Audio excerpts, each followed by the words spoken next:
But I do want to bring into the conversation forensic pathologist Cyril Wecht, world-renowned forensic pathologist. Thank you so much for joining us this morning. So at this point, there seems to be a lot more questions than answers, right? So at this point, what's your take on the most recent developments?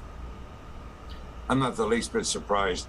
I certainly would have predicted, as I'm sure almost every other person who had been following this bizarre, tragic case, that Mr. Laundrie probably would commit suicide. The unfortunate aspect of this is that his parents, and I extend my sympathies to them on the loss of their son, that they played a major role in leading to his death. They aided and abetted his leaving their home, going out into the woods.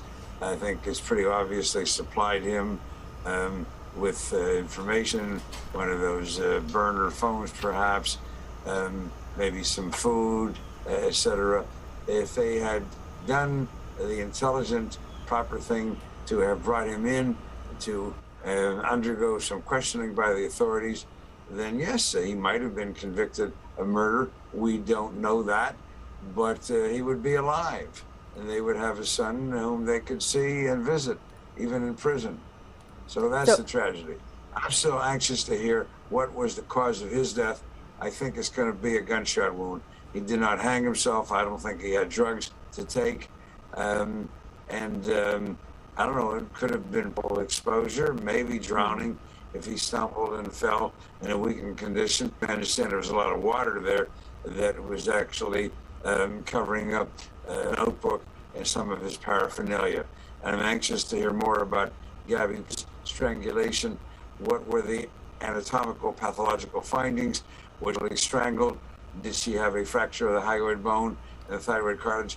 Although admittedly, these at this point are irrelevant questions. They are of no consequence unless possibly any other third party is still being looked into, especially with regard to Gabby's death. But I think not. We would have heard something about that. So it looks like this is the end of one of the most bizarre situations I can recall.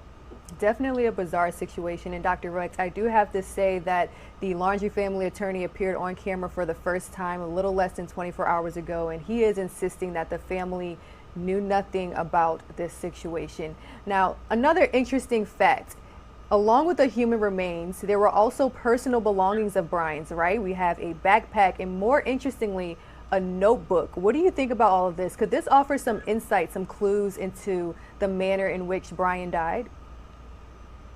Yes, if the notebook turns out to be a prolonged continuum, essentially, of a suicide note, it'll be very important.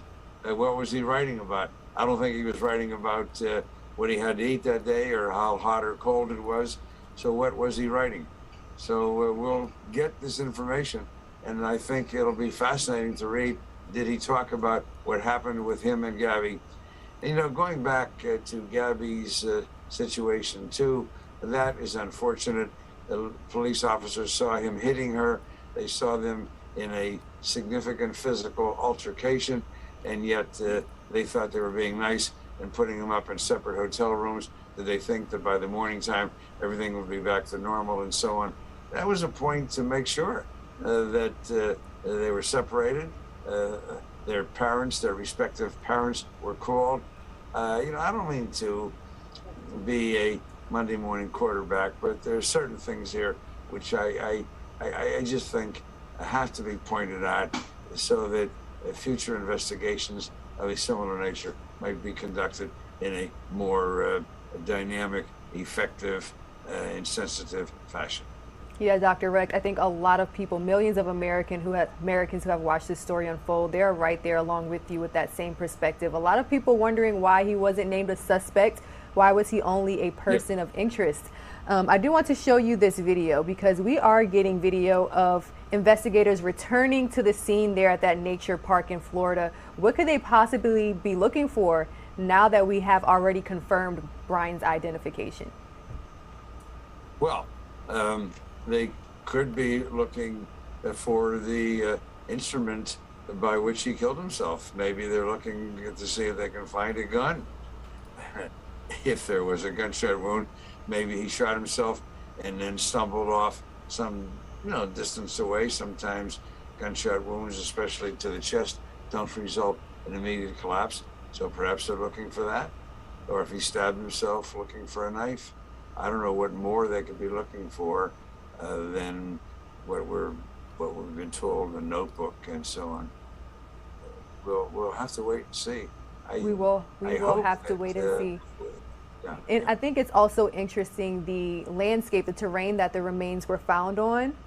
When will we possibly know exactly how long Brian was dead, how long those remains were in that exact spot, or if they were possibly moved or dumped there? Well, I hope that they've called in a forensic entomologist to study the insect life and see what they can determine from that. It's not going to be exact like you read in the novel, but it can, narrow things down quite a bit in terms of weeks and even periods of several days. So that's the kind of expertise, along with the forensic pathologist doing the examination of the remains, and to a lesser extent, the forensic anthropologist studying the bones and so on, especially to see if there's any evidence of anthropophagy, some animals, carnivorous animals munching on his body and so on. Get some idea then of how long that might have been going on. So we'll see. There's so many questions. This could be a textbook of forensic pathology, forensic scientific investigation all by itself. Now, if this would be a situation, as you mentioned, that you would put into your textbook, what's the most significant finding that you have witnessed thus far? Because I know you've been following this since day one. Well, I don't want to repeat everything I've said. All these things are significant. All of them? Yeah. Yes, from a forensic pathology standpoint, which many people probably don't care about, is what exactly was the mechanism of death of Gabby and of Brian. So that is what fascinates me.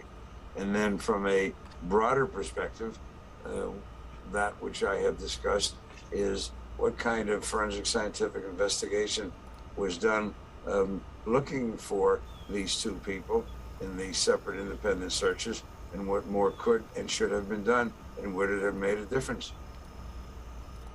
All right, I'm going to leave it right there. Dr. Cyril Wecht, thank you so much for joining us here on Live Now from Fox, offering so much insight. Thank you.